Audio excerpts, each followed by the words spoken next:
नमो अरिहन्ताणं नमो सिद्धाणं नमो आर्याणं नमो वज्रायाणं नमो लोहे सबसाहुणं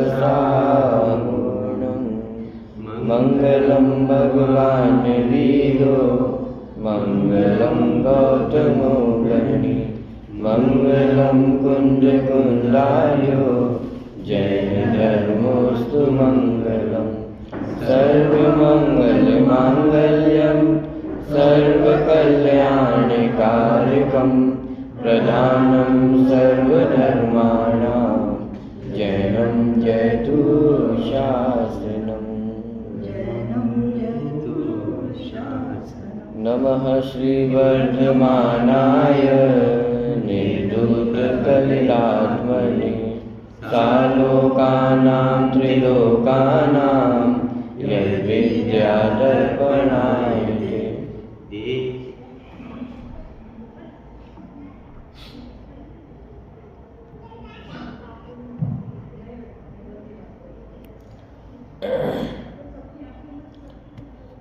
दस लक्षण पर्वों के अंतर्गत आज कौन सा दिन है? उत्तम ब्रह्मचर्य पर उत्तम ब्रह्मचर्य धर्म की चर्चा। आज 10वां दिन है। आज के बाद कैसे हो जाएंगे अपन?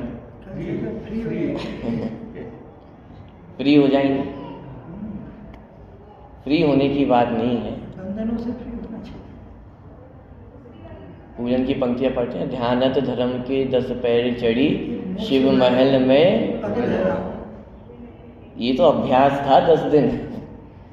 आज तो अपन शिव महल में पग धर रहे हैं, पैर रख रहे हैं मोक्ष महल में।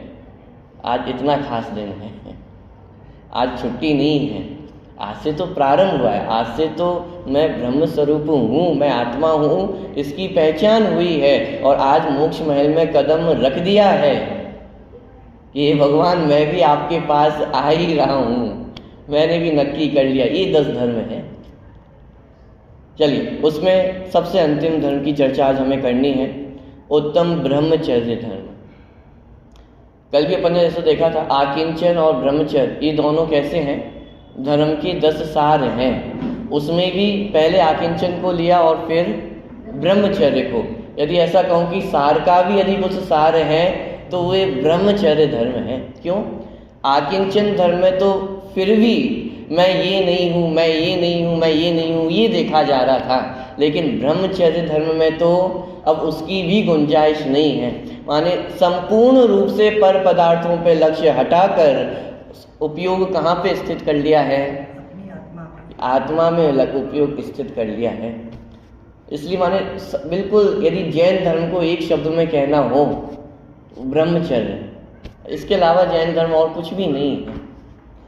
ब्रह्म का श्रद्धान होना ये ब्रह्म श्रद्धान, ब्रह्म का ज्ञान होना ये ब्रह्म ज्ञान, और ब्रह्म में लीन हो जाना इसका नाम ब्रह्मचर्य। तो आप प्रश्न खड़ा कर सकते हो कि ये ब्रह्म कौन है? हमने तो सुना है ब्रह्मा विष्णु महेश। तो किसका ज्ञान करना है, किसका श्रद्धान करना है? जिन्होंने पूरी सृष्टि की रचना की है, ऐसे वो ब्रह्मा का। अरे ब्रह्म माने आत्मा, ब्रह्म माने मैं, और मेरा श्रद्धान, मेरा ज्ञान, और उसी में लीनता, सम्यक दर्शन, सम्यक ज्ञान, सम्यक चारित्र। ऐसे ही ब्रह्म का श्रद्धान होना, ब्रह्म का श्रद्धान होना माने आत्मा का श्रद्धान होना, उसका नाम सम्यक दर्शन है। ज्ञान होना सम्यक ज्ञान है। ऐसे ही ब्रह्म स्वरूप में लीन हो जाना, उसका नाम ब्रह्मचर्य है। और जब इस स्टेज पे पहुंचते हैं तो मोक्ष में कदम रख दिया है, शिव महल में पग धरा कि हे भगवान, आज मैंने भी मोक्ष में कदम रख दिया है। बढ़ाया नहीं है। बढ़ाया तो सम्यक दर्शन में हो गया था, पहली सीढ़ी चढ़ी थी, सम्यक ज्ञान। आज तो बिल्कुल मोक्ष पे कदम रख दिया है, दूसरा पैर और बस आने वाला है, इतनी देरी है। चलिए थोड़ा सा स्वरूप में यहाँ से पढ़ता हूँ उत्तम ब्रह्मचर्य धर्म का। अब उत्तम ब्रह्मचर्य धर्म के स्वरूप का वर्णन करते हैं। समस्त विषयों में अनुराग छोड़कर ब्रह्म जो ज्ञायक स्वभाव आत्मा उसमें चर्या अर्थात प्रवृत्ति करना वह ब्रह्मचर्य है। क्या करके? समस्त विषयों का अनुराग छोड़ करके।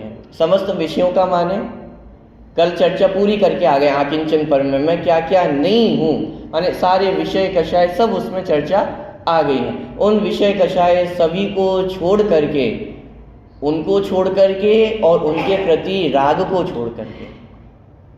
वस्तु तो छोड़नी है, लेकिन वस्तु कब छूटेगी? जब उसका राग छूटेगा। जब वस्तु का राग छूटेगा तो अब वो उपयोग कहाँ पे आएगा? कल पकड़ने की बात की थी कि छोड़ तो दिया लेकिन पकड़ा क्या? अब वो आत्मा को पकड़ना है कि अपने ब्रह्म स्वरूप ज्ञायक स्वभाव में लीन हो जाना, इसका नाम उत्तम ब्रह्मचर्य धर्म है। ठीक है। लेकिन जब जब ब्रह्मचर्य धर्म की हम चर्चा करते हैं तब तब मात्र स्पर्शन इंद्रिय के विषय भोगों के त्याग की चर्चा उसमें प्रबलता से दिखाई देती है। अथवा शादी नहीं करना, उसी का नाम क्या है? ब्रह्मचर्य है। लेकिन मैं आपसे पूछता हूँ, क्या मात्र पंचेंद्रिय के विषय भोग ही और उसमें भी मात्र शादी ही आत्मा में लीन होने से रोकती है? स्पर्शन इंद्रिय के और भी तो विषय है। हल्का भारी रूखा चिकना ठंडा गरम कड़ा नरम, ये सब भी तो पंच इंद्रिय के माने स्पर्शन इंद्रिय की विषय भोग है। आत्मा का ध्यान करना हो तो रूम कैसा होना चाहिए? ठंडा वातावरण हो, पंखा हो। तो मैं आपसे पूछता हूँ, वो पंखा आत्म साधना में सहायक है कि बाधक है? रसना इंद्रिय के विषय लड्डू खाते खाते आत्मा का ज्ञान हो सकता है। ठंडी हवा का भोग करते करते आत्मा का ज्ञान हो सकता है। मधुर गीत सुनते सुनते आत्मा का ज्ञान हो सकता है। ब्रह्मचर्य की तो शर्त ही ये थी ना कि आत्मा में लीन होना है, और जब ये सारे विषय भोग आत्मा में लीन होने से रोकते हैं तो फिर मात्र स्पर्शन इंद्रिय का विषय ही वो ब्रह्मचर्य में बाधक हो, ऐसा कैसे हो सकता है? अरे पांचों ही इंद्रिय के विषय भोग वो आत्मा के ब्रह्मचर्य में बाधक ही हैं। मात्र स्पर्शन इंद्रिय के विषय भोग ही बाधक हों ऐसा नहीं। पांचों इंद्रिय के विषय भोग, जब जब जीव पांचों इंद्रिय के विषय भोगों में उलझता है तब तब अपनी आत्मा से दूर होता। क्यों? दिक्कत ये है कि आत्मा का उपयोग एक बार में एक ही जगह लगता है। केवल ज्ञान की परिभाषा हम पढ़ते हैं। क्या है केवल ज्ञान की परिभाषा? जो तीन काल और तीन लोक के समस्त पदार्थों को एक साथ जानते हैं उसे केवल ज्ञान कहते हैं। हम तीन काल तीन लोक को जानते हैं तो समझ लेते हैं, लेकिन केवल ज्ञान की एक और विशेषता है, तीन काल और तीन लोक को क्रम से नहीं जानते हैं, एक साथ जानते हैं। एक साथ माने जैसे हमारा जो ज्ञान है वो एक बार में एक ही वस्तु को जान सकता है। क्या माने जैसे दो इंद्रियां हैं, स्पर्शन इंद्रिय और रसना इंद्रिय। जिस समय स्पर्शन इंद्रिय में उपयोग होगा उस समय रसना इंद्रिय में उपयोग नहीं होता। जिस समय रसना इंद्रिय में उपयोग होता है उस समय स्पर्शन इंद्रिय में उपयोग नहीं होता। एक बार में एक ही जगह पर ध्यान लगाया जा सकता है। जैसे आप बच्चों को ही बोलते हो ना कि टीवी देखते देखते खाना नहीं खाना। क्यों? उपयोग एक जगह ही लग सकता है, या तो टीवी में लगेगा या तो खाने में लगेगा। पढ़ाई करते समय और कुछ काम नहीं करना। क्यों? उपयोग एक ही जगह लगता है। माने हमारा उपयोग तो इतना कमजोर है कि एक बार में सिर्फ एक ही वस्तु को देख सकते, दो वस्तु को भी एक साथ जानना संभव नहीं है।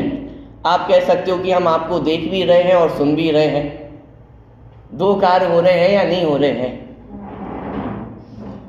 अरे जी, दो कार्य भी एक साथ नहीं होते हैं।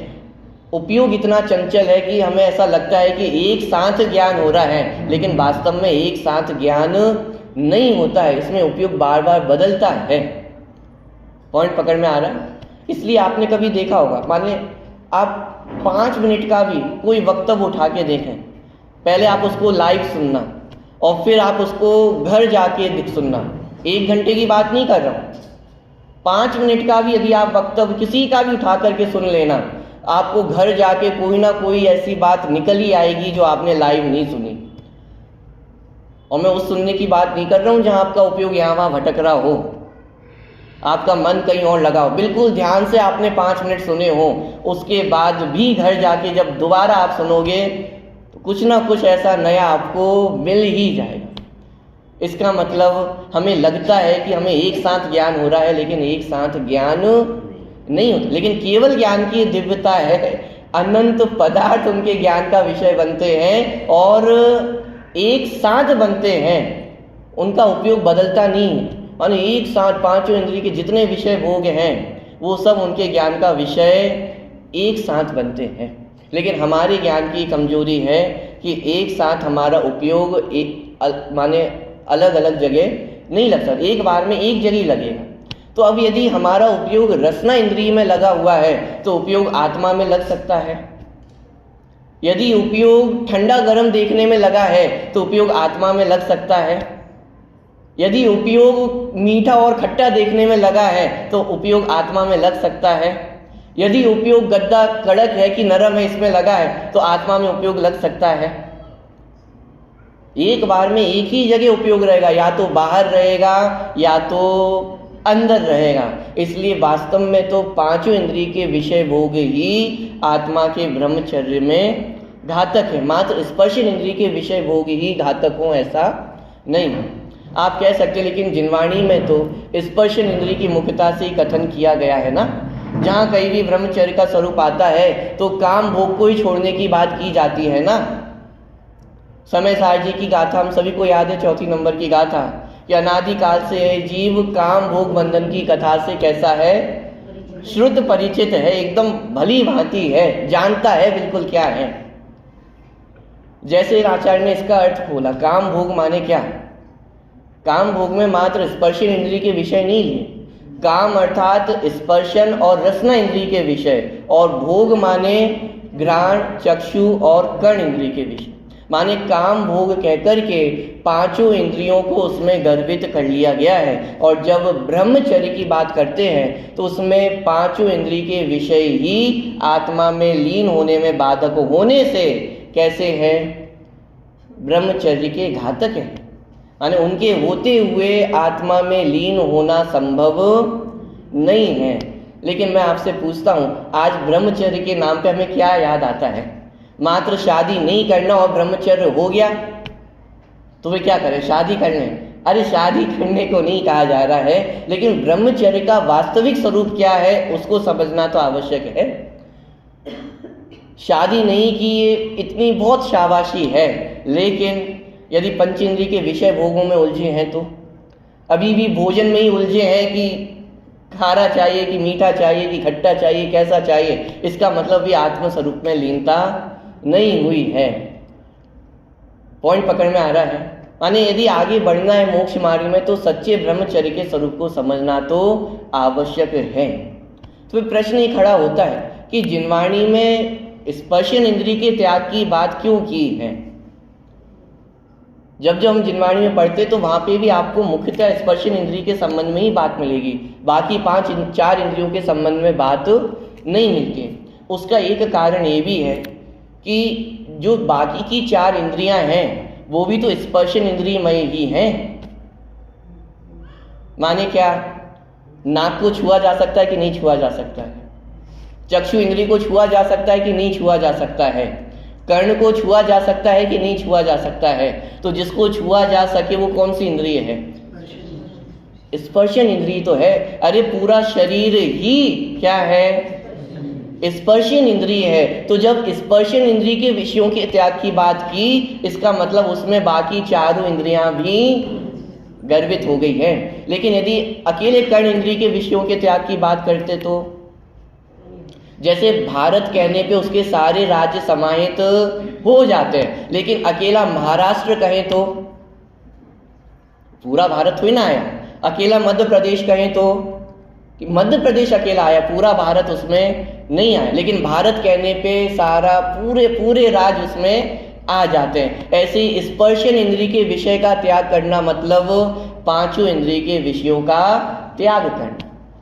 दूसरी समस्या ये भी खड़ी होती, यदि कर्ण इंद्रिय के विषय के त्याग का नाम ब्रह्मचर्य कहते तो फिर 4 इंद्रिय तक के जीव सभी ब्रह्मचारी हो जाते।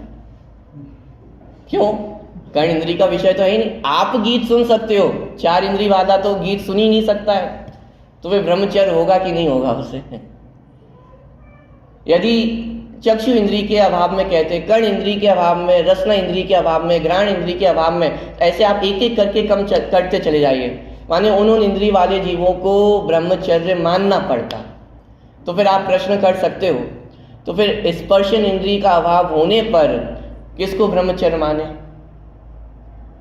अरे स्पर्शन इंद्रिय का अभाव हो गया तो सिद्ध भगवान को ब्रह्मचर्य है ही ना, तो सर्वोत्कृष्ट ब्रह्मचर्य है, इसलिए स्पर्शन इंद्रिय के त्याग को ब्रह्मचर्य नाम दिया। माने स्पर्शन इंद्रिय के विषय भोगों का त्याग हुआ, इसका मतलब 5 इंद्रिय के ही विषय भोगों का त्याग उसमें सम्मिलित हो जाता है। इसलिए अलग से एक एक इंद्रिय का वर्णन नहीं किया, क्योंकि सब इसमें समाहित हो ही जाते। दूसरी बात ये भी है कि जो स्पर्शन इंद्रिय का विषय है उसको आप रोक नहीं सकते। माने क्या?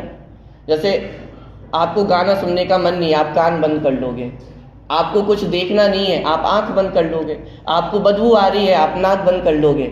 लेकिन स्पर्शन इंद्रिय को बंद किया जा सकता है क्या?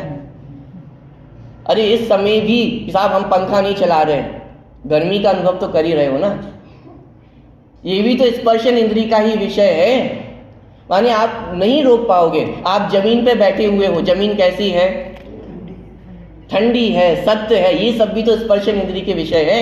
आप बाकी इंद्रियों को कदाचित बंद कर सकते हो, लेकिन स्पर्शन इंद्रिय को बंद कभी भी नहीं किया जा सकता है। इसलिए स्पर्शन इंद्रिय के त्याग को क्या कहा?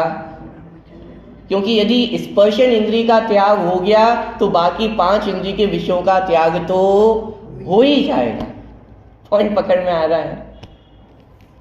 दूसरी बात ये भी है कि जो शरीर का साथ है वो कब से है? 5 इंद्रियों में सिर्फ एक स्पर्शन इंद्रिय ऐसी है जिसका संबंध हमारा कब से है? अनादिकाल से। बाकी 5 इंद्रियों का संबंध अनादिकाल से नहीं है। क्यों?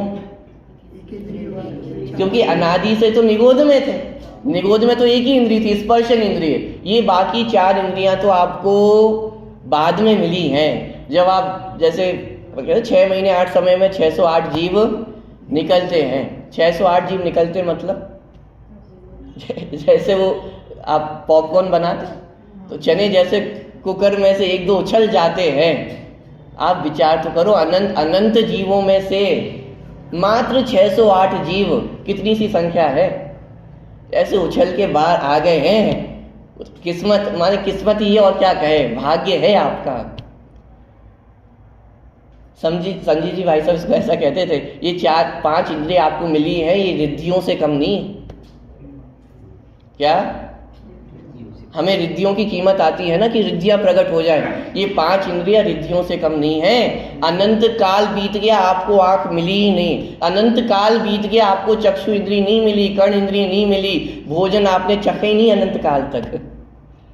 आज जिस भोजन को आप चख पा रहे हो ये रसना इंद्रिय की देन है। आप विचार करो, जिनके पास रसना इंद्रिय नहीं है उन्होंने भोजन चखे ही नहीं है। विचार तो कीजिए, आप आज जिस सुंदर रूप को देख पाते हो, आप भगवान के दर्शन कर पाते हो, ये रिद्धि से कम है क्या? जिनके पास चक्षु इंद्रिय नहीं है उन्होंने जिन्हें भगवान के दर्शन भी नहीं किए आज तक। आप विचार तो करके देखो, ये रिद्धियां हैं, ये रिद्धि हमें प्राप्त हुई हैं, लेकिन यदि इनका दुष्प्रयोग किया जाए तो विचार तो करके देखिए, 5 इंद्रियां मिलना भी कितना सौभाग्य का कार्य है। लेकिन आज हम उन 5 इंद्रियों के विषय भोग में उलझ करके ये 5 इंद्रियों को हम बर्बाद कर रहे हैं। दोबारा कब मिलेंगी कोई भरोसा नहीं है। आप परावर्तन का प्रकरण उठा के देखना, अनंत काल बीत जाता है एक परावर्तन होने में। अब जैसे सिर्फ एक एग्जाम्पल देता हूं, माने 5 प्रकार के परावर्तन है। सबसे जो अंतिम परावर्तन है वो कौन सा है? भाव परावर्तन। और सबसे पहला जो परावर्तन है वो कौन सा है? द्रव्य परावर्तन। दूसरा क्षेत्र परावर्तन। आप सिर्फ इसी से अंदाजा लगा लीजिए, एक क्षेत्र परावर्तन में अनंत द्रव्य परावर्तन निकल जाते हैं। कितने? अनंत द्रव्य परावर्तन। और द्रव्य परावर्तन माने, यदि बहुत सिंपल यदि समझाने की कोशिश करूं, द्रव्य परावर्तन का मतलब ये है कि इस विश्व के एक एक भोग आप भोग लो। एक द्रव्य परावर्तन में आप इस विश्व में जो जो परमाणु है वो सब आपके भोगने में आ जाए, ये एक द्रव्य परावर्तन है। और क्या कह रहे हैं? एक क्षेत्र परावर्तन में कितने द्रव्य परावर्तन हो जाते हैं? माने एक एक परमाणु को आपने कितनी बार भोग लिया है? अनंत बार भोग लिया है। इस जगत में कोई ऐसी वस्तु नहीं बची है जिसको आपने भोगा ना हो। ये तो भाई साहब एक क्षेत्र परावर्तन की बात है। ऐसे ही द्रव्य क्षेत्र काल परावर्तन, एक काल परावर्तन में अनंत क्षेत्र परावर्तन निकल जाते हैं। एक भव परावर्तन में अनंत काल परावर्तन निकल जाते हैं, और एक भाव परावर्तन में अनंत भव परावर्तन निकल जाते हैं। अब आप कल्पना करके देख लीजिए, एक भाव परावर्तन में द्रव्य परावर्तन कितने हुए होंगे? प्रारंभ ही अनंत से हुआ था। एक द्रव्य परावर्तन को ही करने में अनंत काल निकल जाता है। पॉइंट पकड़ना, एक द्रव्य परावर्तन करने में ही अनंत काल निकल जाता है। और ऐसे अनंत द्रव्य परावर्तन जीव 5 परावर्तन कितनी बार किए हैं? अनंत बार तो छोड़िए, एक बार की कल्पना करना भी बहुत मुश्किल काम है। और इसमें हमें 5 इंद्रियां मिली हैं, ये रिद्धियों से कम नहीं है। इनका सदुपयोग करना, इनको विषयों में उलझाना, ये कोई बड़ी बात नहीं है। अनंत बार इन विषय भोगों को भोग चुके हैं। पॉइंट पकड़ में आ रहा है? अपनी तो बात यहाँ चल रही थी कि स्पर्शन इंद्रिय को क्यों कहा, माने स्पर्शन इंद्रिय के त्याग को ब्रह्मचर्य क्यों कहा? क्योंकि स्पर्शन इंद्रिय के त्याग में बाकी सारी इंद्रियां सम्मिलित हो जाती हैं। ये स्पर्शन इंद्रिय हमारे साथ अनादिकाल से चलती आ रही है। बाकी 4 इंद्रियां तो आपको बाद में मिली हैं और चली भी गई हैं।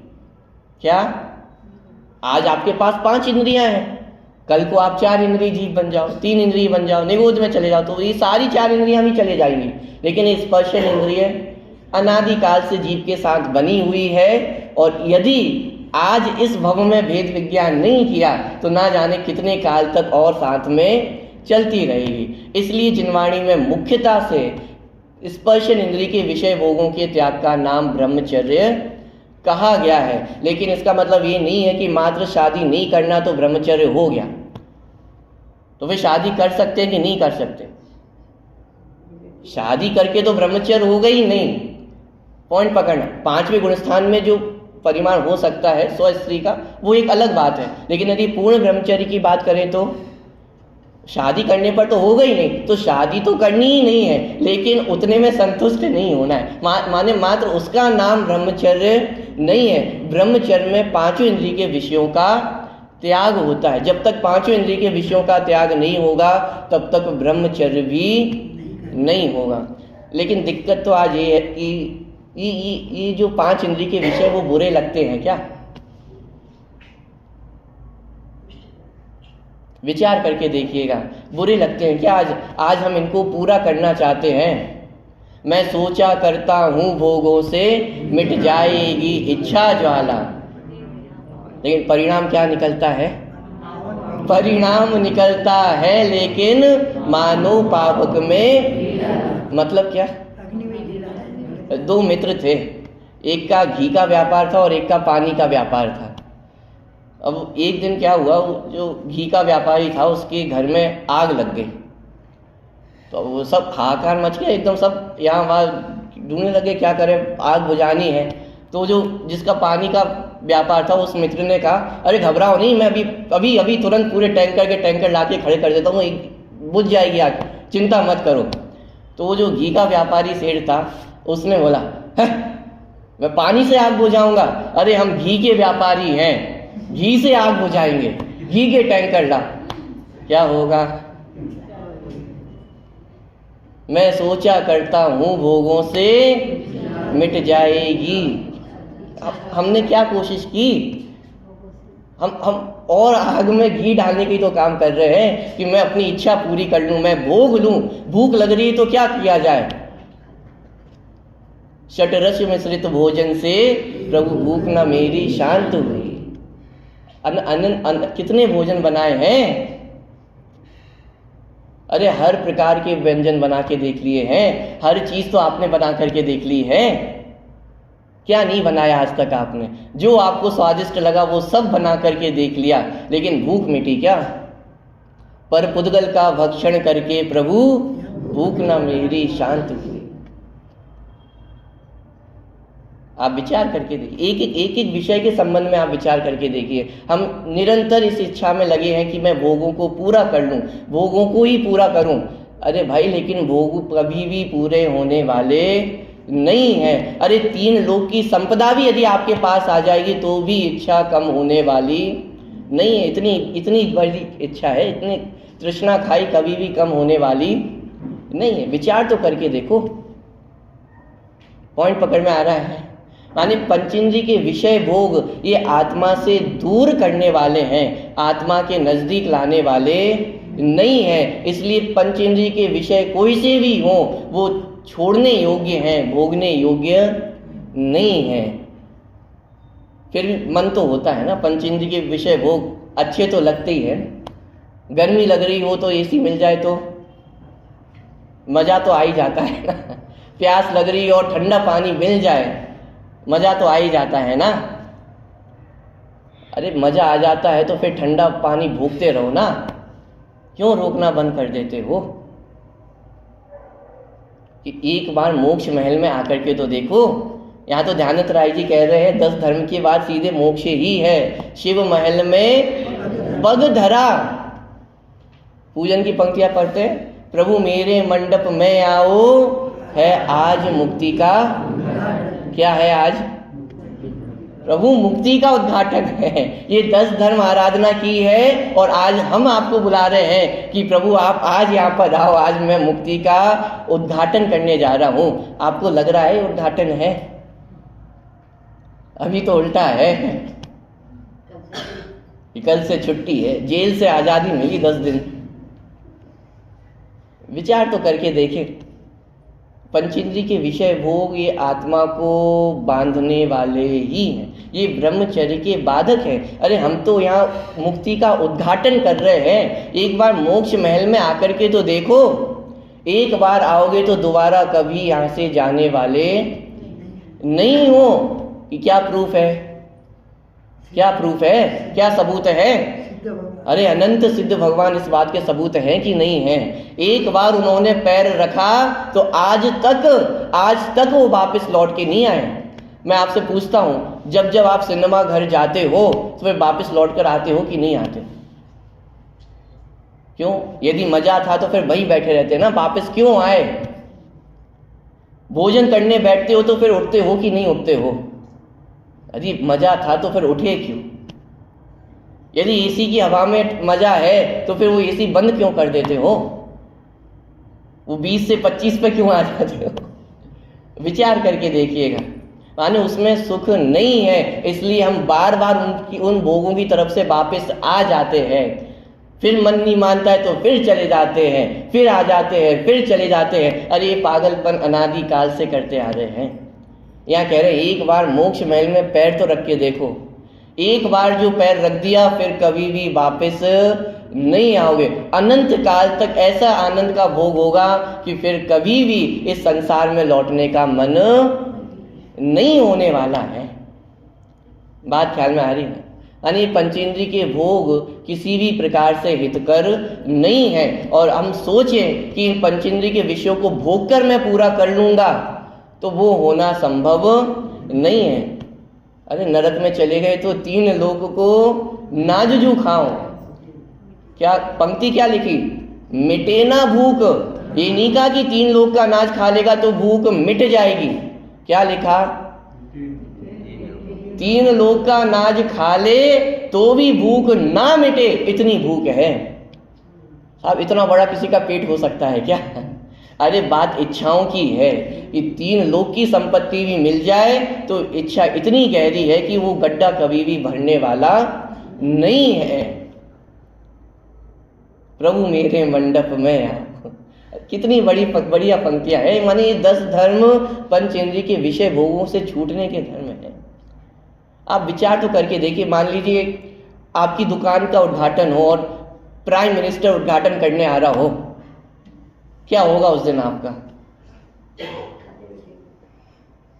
खाते पीते किसका विचार होगा? सोते उठते किसका विचार होगा? नींद आएगी आपको? सुबह अलार्म बजाना पड़ेगा, 7 बज गए हैं उठ जाओ, 8 बज गए अब तो उठ जाओ, 9 बजे आने वाले, उठाना पड़ेगा। 4 बजे ही अपने आप उठ के तैयार एकदम, हो गया नहीं हो गया। बोलो, विचार करो, प्राइम मिनिस्टर से मिलना है, क्या कैसी परिणति होगी? अरे 10 धर्म पूरे करके हम सीधे मोक्ष जाने वाले हैं। आज भगवान को ही हमने बुला लिया है कि आपसे ही मुक्ति का उद्घाटन करवा रहे हैं, कैसी परिणति होनी चाहिए? विचार करो, यदि अभी भी पंचेंद्रिय के विषय भोगों का रस नहीं छूट रहा है, इसका मतलब ये 10 दिन सार्थक नहीं हुए। ये 10 दिन की सार्थकता ही ये है कि पंचेंद्रिय के विषयों का जो रस है वो छूटे, वो दूर हो, वो कम हो। और यदि आज नहीं हुआ तो फिर कब होगा इसका कोई ठिकाना नहीं। क्यों? ये त्रस पर्याय कितनी देर के लिए मिली है? मात्र 2000 साधिक वर्ष के लिए मिली है, इससे अधिक नहीं है त्रस पर्याय। और उसमें भी कितने ही भक्तों आपके देव पर्याय में, नरक में, त्रियंच में निकल जाएंगे।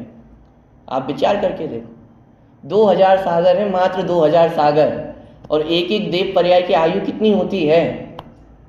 सागरों में एक एक सागर, 2-2 सागर, यदि मिथ्या दृष्टि भी अधिक से अधिक पहुंच जाए तो 31 सागर निकल गए। 31 सागर निकल गए, आपको मौका ही नहीं मिलेगा धर्म करने का। नरक में पहुंच गए, 31 सागर निकल जाएंगे, आपको मौका ही नहीं मिलेगा धर्म करने का। आप विचार तो करो, ये पंचेंद्रियां मिली हैं तो पंचेंद्रिय का सदुपयोग करो। ये पंचेंद्रियां भी चिंतामणि के से कम नहीं है।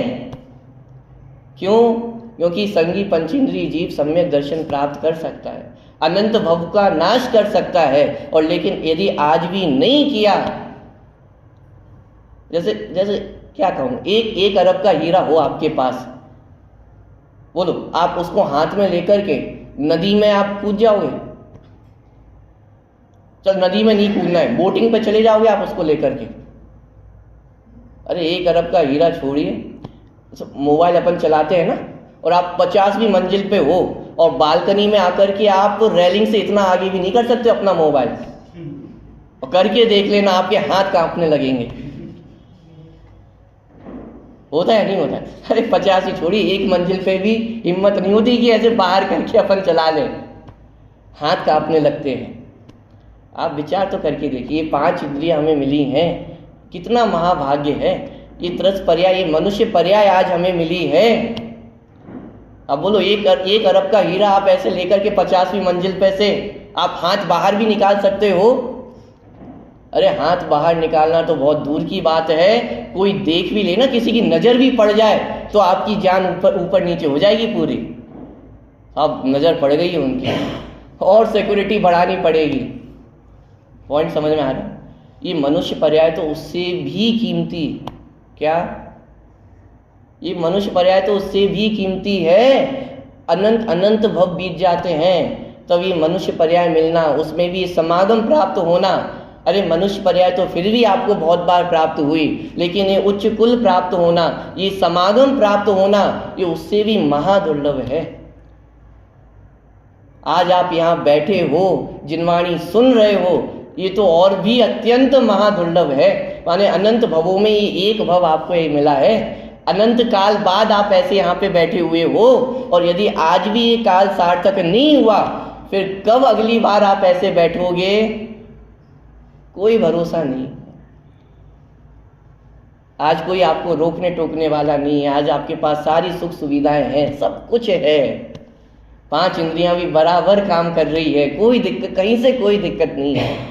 लेकिन यदि आज भी यदि ब्रह्मचर्य धर्म को अंगीकार नहीं किया, सम्यक दर्शन प्राप्त नहीं किया, तो फिर दोबारा ये मनुष्य पर्याय कब मिलेगी, इसका कोई भरोसा नहीं है। इसलिए छडाला में कहा, काल वृथा ना खो। ये फालतू समय छोड़ने लायक नहीं है। कभी आपको लगता है ऐसे जब अकेले हो एकदम और टाइम कटता ही नहीं है, साहब बहुत बोरियत हो रही है, टाइम पास ही नहीं हो रहा है, टाइम कटता ही नहीं है, क्या करें? अरे जिसको आत्मा का अनुभव हो उसको टाइम कम पड़ता है। आज आप कह रहे हो टाइम कट नहीं रहा है, अनंत काल निगोद में चले जाएगा, पता ही नहीं चलेगा टाइम कहाँ चले गया है।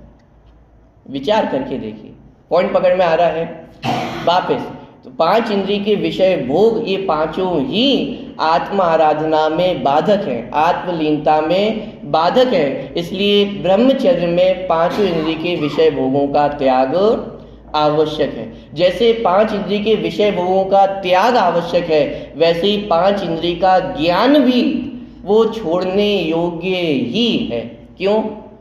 अभी तो आप कहते हैं 5 इंद्रियां बहुत अच्छी हैं, 5 इंद्रियां जानने में मदद करती हैं कि नहीं करती हैं? फिर 5 इंद्रियों से जानना छोड़ दें कि अरे 5 इंद्रियों का ज्ञान भी छोड़ने योग्य है। क्यों? क्योंकि 5 इंद्रियों का ज्ञान भी विषय भोगों में ही उलझाता है। 5 इंद्रियों का ज्ञान आत्मा का ज्ञान नहीं कराता है। इसलिए 5 इंद्रियां भी कैसी हैं? छोड़ने योग्य हैं। तो फिर इससे तो अच्छा 4 इंद्रिय वाले थे, जितनी कम इंद्रियां उतनी कम समस्या। 3 इंद्रिय तो और भी अच्छे हैं, और कम इंद्रियां हैं तो और कम समस्या। अरे ऐसा नहीं है। जैसे कोई राजा हो और उसे किसी राज्य को जीतना है, तो उस राज्य को जीतना कब आसान होगा? अब जो दूसरा राज्य है, एक राज्य ऐसा है जिसका शासक एक ही है, और एक राज्य ऐसा है जिसके शासक 5 हैं, माने पार्टनरी में वो शासन को चला रहे हैं। तो मैं आपसे पूछता हूं, कौन से शासन को जीतना आसान है?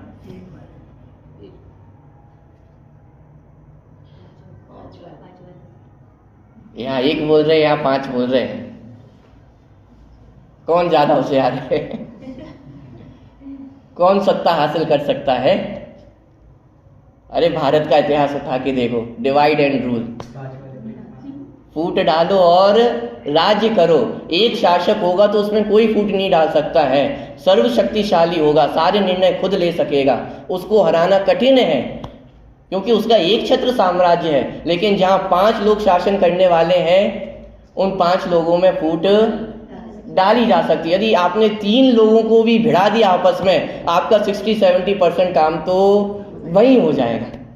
पॉइंट पकड़ में आ रहा है? ऐसे ही 5 इंद्रियां हैं, इससे हमारा काम आसान हो गया। क्यों आसान हो गया है? क्योंकि जो हमारा उपयोग है ना, ये बहुत चंचल है, ये बाहर भटकता है। अब क्या हुआ कि यदि एक ही इंद्रिय होती, स्पर्शन इंद्रिय, तो पूरा उपयोग किस में चले जाता? एक स्पर्शन इंद्रिय में ही पूरा उपयोग चला जाता, तो उसको वापस खींचना बहुत मुश्किल हो जाता, क्योंकि बहुत टाइट वो जकड़ा हुआ है। अब जैसे ही 2 इंद्रिय हुई तो वो जो उपयोग है वो 2 भागों में बट गया, स्पर्शन इंद्रिय और रसना इंद्रिय। तो वो उपयोग की पकड़ थी ना, वो थोड़ी कमजोर हुई, लेकिन अभी भी इतनी कमजोर नहीं हुई थी कि इसको हराया जा सके। 3 इंद्रिय हुई तो उपयोग और डिवाइड हो गया और बट गया, तो थोड़ा और कमजोर हुआ। 4 इंद्रिय हुई तो उपयोग और कमजोर हुआ, और जहां 5 इंद्रियां हो गई और साथ में मन भी मिल गया, तो उपयोग कितनी जगह बट गया? 6 जगह बट गया। अब 6 जगह जब उपयोग की शक्ति बट गई है, तब उसको हराना आसान हो गया। हराना मतलब उस उपयोग को वापस अपनी ओर समेटना आसान हो गया है। क्यों? क्योंकि उपयोग 6 जगह अलग अलग बट गया है। अब एक जगह पर इतना मजबूत नहीं रह गया कि उसको वापस ना खींचा जाए। इसलिए सम्यक दर्शन की पात्रता कही कि संगी पंचेंद्रिय होना चाहिए। ये पंचेंद्रिय सहायता नहीं करते सम्यक दर्शन में, लेकिन पंचेंद्रिय होने का फायदा ये हो जाता है कि उपयोग बट जाता है, और जहां उपयोग बटा, जहां कमजोर पड़ा, वहां हमें मौका मिल जाता है कि वापस उसको कहां खींचा जा सकता है? आत्मा की ओर खींचा जा सकता है। पॉइंट पकड़ में आ रहा है? इंद्रिय ज्ञान भी हे है, इंद्रिय ज्ञान भी छोड़ने योग्य है। बात किसकी चल रही है? अतीन्द्रिय ज्ञान की। उपयोग यदि बाहर में भटकता रहेगा तो उपयोग अंदर नहीं आ पाएगा। उपयोग को अंदर खींचना है। जिस दिन उपयोग अंदर आ जाएगा, उस दिन ब्रह्मचर्य धर्म भी प्रकट हो जाएगा। मतलब क्या? तो सब बाहर में शादी करें कि नहीं करें, जितनी शील की रक्षा करने की बात की है, वो करे कि नहीं करे, कि अरे वो तो करना ही है।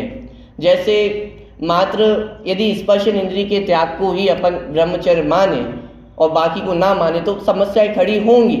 ऐसे ही यदि बाहर के आचरण का निषेध कर दिया तो भी समस्या खड़ी होगी। क्यों? यदि मात्र आत्मरमणता को ही ब्रह्मचर्य माना जाए तो जिस समय मुनिराज आहार के लिए जा रहे हैं उस समय वो ब्रह्मचारी है या नहीं? आत्मरमणता तो नहीं है, आत्मा में लीन नहीं है, ईर्ष्या समिति पूर्वक चल रहे हैं, उस समय आत्मरमणता नहीं है तो ब्रह्मचारी है या नहीं है? कि अरे उस समय भी ब्रह्मचारी है। नहीं, आप कह सकते हो कि भले ही आत्मरमणता नहीं है लेकिन उपयुक्त तो उनका बार बार अंदर आता जाता रहता है ना, तो इस अपेक्षा से उन्हें ब्रह्मचारी कहा है। तो फिर मैं आपसे पूछता हूँ, उपयोग तो चौथे गुणस्थान में चक्रवर्ती का भी हर 6 महीने में कम से कम एक बार तो अंदर आता ही है, तो क्या वो चक्रवर्ती 96,000 रानियों के साथ ब्रह्मचारी हो जाएगा? क्या उसे ब्रह्मचारी कह दे? पॉइंट पकड़ में आ रहा है? माने बाहर के त्याग का निषेध नहीं किया जा रहा है, जितना महत्व अंतरंग परिणामों का है उतना महत्व बाहर के आचरण का भी है, लेकिन मात्र बाहर के आचरण से ब्रह्मचर्य नहीं होगा, ये बात समझाई जा रही है। अरे मुनिराज भी जब दीक्षा धारण करते हैं ना तो उनका सीधा 7वां गुणस्थान नहीं होता है। क्या? घबराना नहीं। मुनिराज जब भी कोई नया व्यक्ति दीक्षा धारण करता है तो या तो वो पहले गुणस्थान में होगा या चौथे गुणस्थान में होगा या 5वें गुणस्थान में होगा। क्या? जब मुनि दीक्षा धारण कर ली जाती है, तन पे वस्त्र का एक धागा भी शेष नहीं रहता है, उसके बाद मुनिराज आत्म ध्यान में स्थिर होते हैं और फिर 6वां 7वां गुणस्थान प्रकट होता है। पॉइंट पकड़ में आ रहा है? माने बाहर का जो त्याग है उसका निषेध नहीं किया जा रहा है, लेकिन ये समझाया जा रहा है कि बाहर के त्याग करने भर का नाम ब्रह्मचर्य नहीं है। शादी नहीं की, ये बहुत बढ़िया बात है, लेकिन शादी नहीं करने मात्र का नाम ब्रह्मचर्य नहीं है। यहां से भी आगे बढ़ो, परिणामों का विचार करो, 5 इंद्रिय के विषय भोगों का विचार करो। उन विषय भोगों में तृष्णा वो कम हुई है कि नहीं हुई? यदि 5 इंद्रिय के विषयों में तृष्णा कम नहीं हुई है, इसका मतलब अभी सच्चा ब्रह्मचर्य धर्म प्रकट नहीं हुआ है। भाई असली और नकली की पहचान करना तो आवश्यक है ना। आप सोच रहे हो कि मेरे पास 1 किलो सोना रखा हुआ है, अब यदि वो नकली हुआ तो नुकसान किसका होने वाला है? भाई असली और नकली की पहचान करना तो पड़ेगी ही ना। असली ब्रह्मचर्य क्या है और नकली ब्रह्मचर्य क्या है, उसका अंतर तो जानना ही पड़ेगा। बिना अंतर जाने नुकसान किसका होगा? कि है तो 1 किलो और क्या चाहते हो?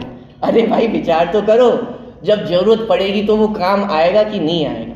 जब आपको मोक्ष जाना होगा तो ये ब्रह्मचर्य काम आएगा कि नहीं आएगा? ब्रह्मचर्य किस लिए धारण किया था? मोक्ष जाने के लिए ना। शिव महल में पग धरा, हमने 10 धर्म का पालन तो इसलिए किया था कि मोक्ष की प्राप्ति हो, स्वर्ग की प्राप्ति होना, ये 10 धर्मों की सार्थकता नहीं। पॉइंट पकड़ना। अरे स्वर्ग प्राप्त हो जाए इसलिए हम ये प्रयास नहीं करें। अरे स्वर्ग प्राप्त करना कोई बड़ी बात नहीं है, आपको सहज ही हो जाएगा। सुबह पर्यायों का प्रकरण पढ़ रहे हैं, एक पद निश्चित है, एक स्वर्ग का पद कब किसको कौन सा मिलना है, आपका भी निश्चित है। जो मिलना होगा वो मिल ही जाएगा, उसमें कौन सी बड़ी बात है। पुरुषार्थ विषय भोगों को त्यागने में, उनको भोगने में नहीं है। बात ख्याल में आ रही है? माने पंच इंद्रिय के विषय भोगों को छोड़े बिना और पंच इंद्रिय के जो ज्ञान है उन दोनों को छोड़े बिना सच्चा ब्रह्मचर्य प्रकट होना संभव नहीं। बात पकड़ में आ रही है? लेकिन आज हमने ब्रह्मचर्य को भी मात्र प्रदर्शन का विषय बना दिया है। क्या?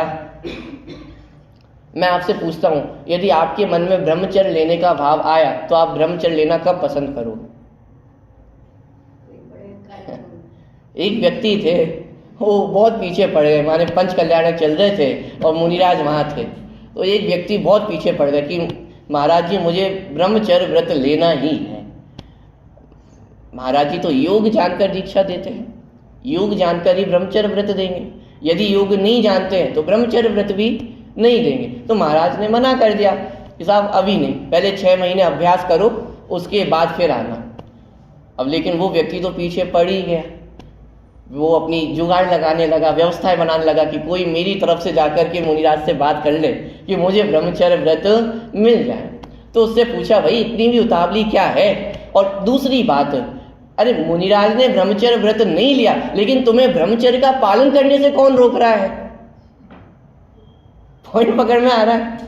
हाँ, मुनिराज ने आज ब्रह्मचर्य व्रत नहीं दिया है, इसका मतलब ये थोड़ी नहीं तुम ब्रह्मचर्य का पालन नहीं कर सकते हो। 6 महीने तक बराबर ब्रह्मचर्य का पालन करो, फिर टेस्ट देने आ जाओ, पास हो जाओगे तो मिल जाएगा, नहीं मिला तो फिर 6 महीने अभ्यास कर लेना। लेकिन फिर भी वो माना नहीं कि नहीं मुझे तो अभी चाहिए। क्या बात है ऐसी, क्यों अभी चाहिए, इतना उतावलापन क्यों है? कि ऐसा समय फिर कब आएगा? कैसा समय कि पंच कल्याण की भीड़ वो दोबारा फिर कब मिलेगी? ब्रह्मचर्य को भीड़ की आवश्यकता है, गाने बजाने की आवश्यकता है। मैं पूछता हूँ, यदि शादी में भी गाने बजाने की आवश्यकता पड़ती है और ब्रह्मचर्य में भी यदि गाने बजाने की आवश्यकता पड़ जाए तो फिर दोनों में अंतर क्या रहा? शादी में भी बैंड बजता है और ब्रह्मचर्य में भी बैंड बजने लग जाए तो फिर दोनों में अंतर क्या है? अरे ब्रह्मचर्य को रत्न कहा है। संयम धर्म के संबंध में चर्चा की थी, रत्न संयम रत्न संभाल। अरे अकेला संयम ही रत्न नहीं है, ये 10 धर्म कैसे हैं? रत्न है। ये प्रदर्शन की वस्तु नहीं है, ये अपनी वस्तु है। लेकिन आज हम इसका भी प्रदर्शन मात्र करना चाहते हैं। माने विचार करना, वास्तविक ब्रह्मचर्य किसका नाम है? वास्तविक ब्रह्मचर्य तो अपनी स्वरूप में गुप्त हो जाना, इसका नाम ब्रह्मचर्य है। बाहर में क्या हो रहा है, किसके साथ क्या हो रहा है, कोई तारीफ करने वाला है कि नहीं है, किसी को पता है कि नहीं है, इससे ब्रह्मचर्य का क्या लेना देना है? पॉइंट पकड़ में आ रहा है? कम कहा है लेकिन बहुत अधिक समझना। माने ब्रह्मचर्य में प्रदर्शन की आवश्यकता नहीं है। दूसरी बात, जब जब ब्रह्मचर्य की चर्चा चलती है और जब जब हम पूजन की पंक्तियां पढ़ते हैं, कौन सी? संसार में विश्वेल नारी तज गए योगीश्वरा। आप पंक्तियां तो बहुत ही बुरी लिखी हैं। विश्वेल नारी ऐसा लिखना चाहिए। तो फिर पुरुष क्या कोई अमृत के वृक्ष हैं क्या? इस संसार में नारियां तो विष की वेल है, तो नर कोई अमृत के धुले हुए हैं क्या, दूध के धुले हुए हैं क्या? अरे भाई, आपको समस्या क्यों खड़ी हो रही है? क्योंकि आप अपने आप को स्त्री देख रहे हो, आप अपने आप को पुरुष देख रहे हो, लेकिन 3 लोक के नाथ तो आपको भगवान आत्मा कहते हैं। तो यदि स्त्री के बारे में कुछ कहा गया तो उसमें बुरा क्या मानना है? मेरे बारे में कहा है या पर्याय के बारे में कहा है? नहीं, कुछ भी कहो आप, बात तो बुरी है। अरे बात बुरी नहीं है। जहाँ ये कहा संसार में विश्वेल नारी, वहाँ नारी शब्द का अर्थ नारी नहीं है, बल्कि पुरुष के मन में उठने वाला नारी के प्रति जो विकार भाव है वो अर्थ है। यदि शब्द बदल दें, संसार में विश्वेल माता, क्या ऐसा अर्थ वो कवि का हो सकता है?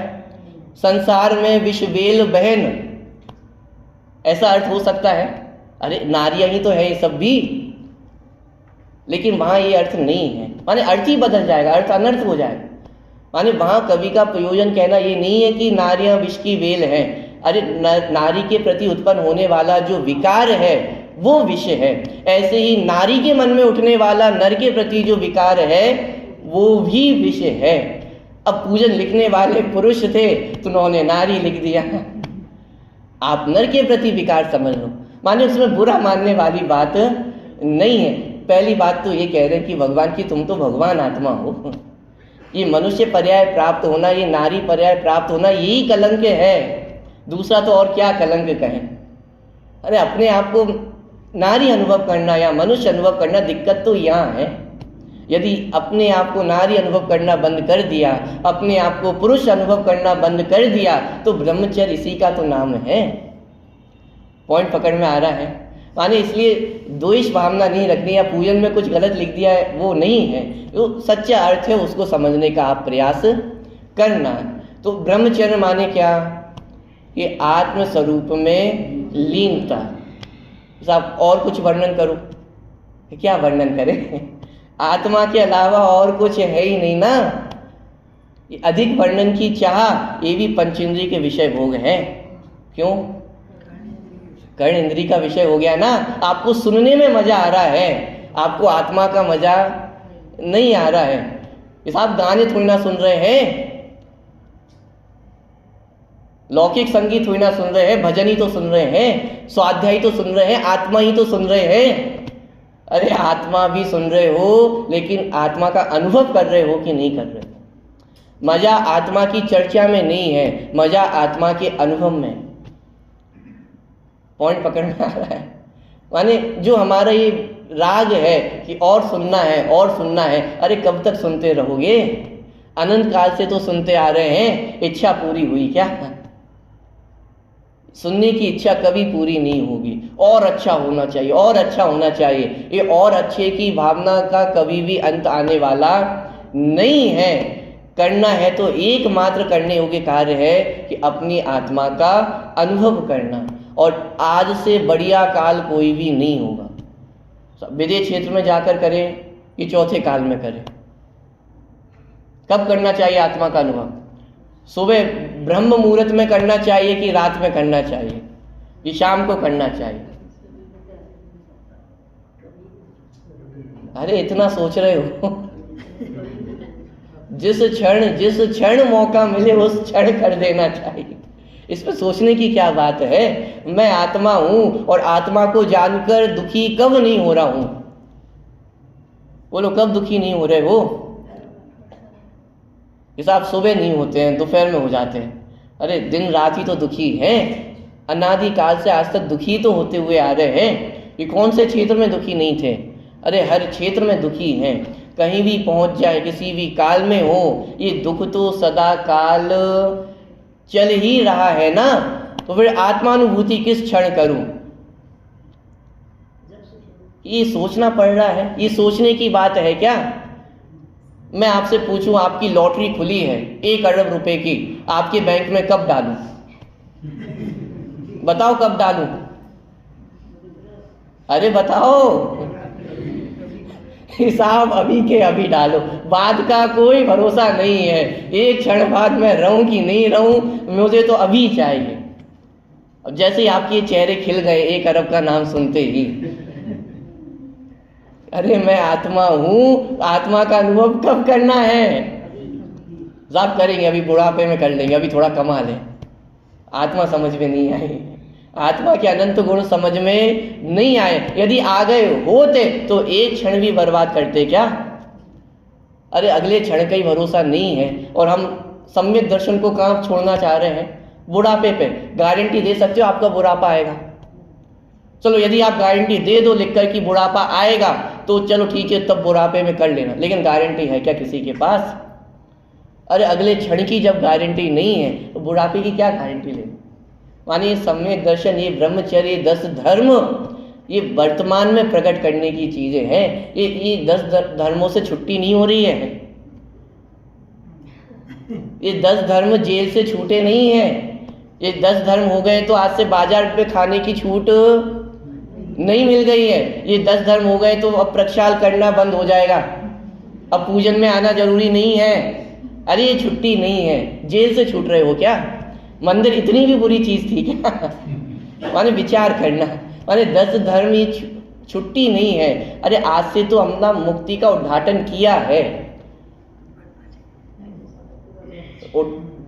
अपनी दुकान का उद्घाटन करो तो फिर अगले दिन आप बंद कर दोगे? क्या करोगे? बढ़ाने की भावना है ना, और बढ़े, हर दिन बढ़े। तो यहाँ भी तो हम मुक्ति का उद्घाटन कर रहे हैं। हमने रिबन कटिंग कर दी है आज, ये 10 धर्म रिबन कटिंग हो गई है, भगवान को बुला करके की है। प्रभु मेरे मंडप में आओ, ये मंडप हमारा सजा हुआ है, सब कुछ है, मोक्ष महल में प्रवेश कर दिया, उद्घाटन हो गया है, अब बस एंट्री करनी है। कब करनी है बोलो? या अभी थोड़ी छुट्टी मना करके आते हैं? अरे छुट्टी नहीं है, ये तो सुख की प्राप्ति आज से होना प्रारंभ हुई है। ये 10 दिन तो हमने अभ्यास किया है, ये 10 दिन तो हमने समझा है स्वरूप, लेकिन उसका प्रैक्टिकल तो अब जीवन में प्रारंभ हुआ है। आनंद तो अब से जीवन में प्रारंभ हुआ है, तो आनंद कब छोड़ दें? खुशी कब छोड़ दें? कब खुश होना चाहिए? अरे खुशी होना ये भी कोई क्वेश्चन है? हर समय हो, किसने रोका है? ऐसे ही ये 10 धर्म तो हर क्षण अपने जीवन में होने चाहिए। ये छुट्टी नहीं हो रही है, ये तो अब कल से वास्तव में परीक्षा प्रारंभ है आपकी। अभी तो अपन ने समझा है स्वरूप, लेकिन परीक्षा तो कल से प्रारंभ है। विचार कीजिए।